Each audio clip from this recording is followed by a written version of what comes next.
We got some pretty big news concerning Stranger Things Season 5. But before I get into that, there's a lot of other movie news I want to cover. Starting with the blue Nissan Skyline GTR R34 that was driven by Paul Walker in Fast and Furious 4 has gone up for auction. And it is sold for an immense amount of money. Now again, this is the exact car that he drove in the movie. So there are ties to this, very special ties. We all love Paul Walker. We all love Fast and Furious. To have a piece of memorabilia like this is almost priceless. Now what's really cool about this car is of all of the other cars that used in this film, when I say other cars, I mean other Skylines, this is the only actual GTR. All the other ones were GTTs made up to look like GTRs. So that's pretty cool. This one is that famous Bayside blue color, and at auction this car brought a whopping $1.357 million. Now again, they're saying this could be the most expensive Skyline ever sold. Now you see, probably because there are private sales out there that are, well, private, so we don't exactly know what the prices have gone for. But considering this is Paul Walker's car, that's probably why he sold at such a high price tag. Now, I want to know what your thoughts are. Would you pay $1.3, almost $1.4 million for Paul Walker's Skyline? Now, moving on from there, let's talk about the new Blair Witch project. Now, back in 1999, the Blair Witch came out, and it was a massive hit. This is a movie that so many people just fell in love with, and for me, it was okay. There is a huge following for this movie, and if that is you, you're probably happy to hear that we're getting a sequel. It says that Oliver Park has been hired to direct the untitled Blair Witch sequel for Lionsgate. It also says it reportedly targeting a late summer to fall shoot.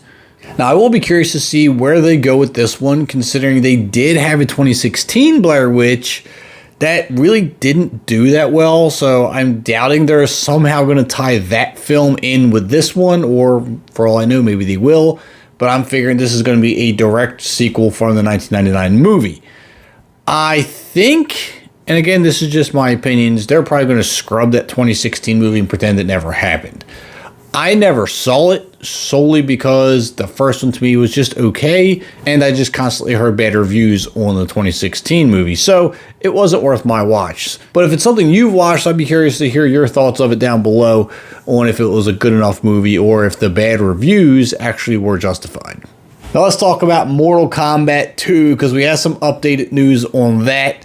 The 2021 movie I thought was great. I thoroughly enjoyed this movie. It wasn't perfect. It had some flaws, but I loved the story behind it. I love what they did with it, all the action. What they did with Scorpion and Sub-Zero was absolutely cool. The thing we were missing, though, obviously was Johnny Cage. Everybody was wondering where Johnny Cage was. And clearly at the end of the movie, we got the poster with Johnny Cage on it, so we know that the sequel he was going to be showing up. But we don't know who was going to play him until now. Now, I want to say that this is most likely going to happen, but it's not 100% yet because they're still in final talks. Now, when I say that, I'm talking about Karl Urban. He is in final talks to play Johnny Cage. I like this idea because I like Karl Urban, especially in The Boys. He plays that badass. He has that mentality, that swagger to him. He's cocky, he's arrogant. But does he fit that role? I'm going to go with yes, because he has played many different roles and he has a very wide acting spectrum. So I think he can adjust himself to fit this role really well. I just do. Shave off the beard, clean him up a little bit, throw on those sunglasses. I think this could work. Now, the only question here is he too old to play Johnny Cage? Because Johnny Cage obviously is going to look a lot younger than him, so we're going to have to figure that out. I would love to see how Johnny Cage interacts with Cole Young. Now, we know Cole Young is a fighter. Johnny Cage is a fighter slash actor. But, you know, that arrogant actor fighter, he's plays a fighter, knows some moves, but is he a real fighter? I think that's what he's always been trying to prove.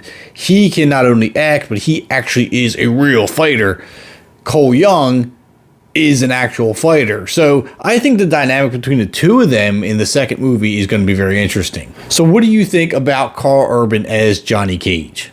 Now, since Beetlejuice is one of my favorite movies, knowing that the second one is coming out is super, super exciting, especially that Michael Keaton will be returning as Beetlejuice.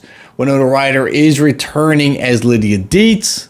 And we even heard that Jenna Ortega is going to be joining the cast as Lydia's daughter. Now, there is still one more that was previously involved with the original that is going to be coming back for the second, and that is Danny Elfman. Now, Danny Elfman did the score for Beetlejuice, and it is iconic. There's nothing about that score that you can't hear and immediately think of Beetlejuice. I'm glad that Danny Elfman is returning for this. To have someone who is very familiar with the movie, who did the score for that one, and is going to be doing the score for the second, I think is going to be super, super awesome. I cannot wait for this movie. I can't wait for more details. I wonder how excited you are, though. Even more original casting returning. It's going to be epic. All right, now let's talk about Stranger Things Season 5. Unfortunately, this has been not only delayed, but completely postponed. And the reason for it is the writing strike that's going on in Hollywood. Unfortunately, Stranger Things has been affected by it, along with many, many other shows. Now, I've been anxiously awaiting this season. There's been a lot of speculation of what it could be about.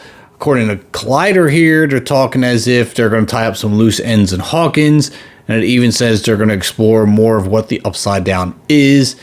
And it's even going to throw Will back into the spotlight. So I feel that's to be expected, the way they kind of ended things with Will. And I'm not sure what's going to happen, but I have a feeling someone important is going to end up dying in season 5. Some major character is going to have to die in season 5. And putting Will in the spotlight almost makes me feel like he might be the one. I don't know how it's going to go, but something tells me Will might be the one to... Now, that's just a personal guess. I'm not telling you that's what's going to happen. Just a thought of mine. I would love to know what your thoughts are, though, and who's possibly going to get it. Now, the article does say that major plot points are being kept close to the vest, but producer Sean Levy admitted, and I quote, "I don't think there was a dry eye in the room after hearing the emotional pitch out for the storyline." So to me, that just solidifies the fact that I think a major character is going to have to be axed. They're just going to have to be letting somebody else go, somebody big, somebody major. I still think it's Will. We're going to have to wait and see how that goes, though. Now, with that being said, they did mention that when the writing strike is over, they're going to get right back to it, trying to get this season out to us. And I'm really hoping that this strike doesn't last long because, again, other than Stranger Things Season 5, Blade has also been put on hold, and that's another movie that I've been very anxiously awaiting. These are only 2 of many, many, many shows and movies that have been affected. Let me know what your thoughts are down below on what's going on and everything we've talked about today. Hit that like button and subscribe button on your way out. I'm Kevin, and I'll see you at the concession stands.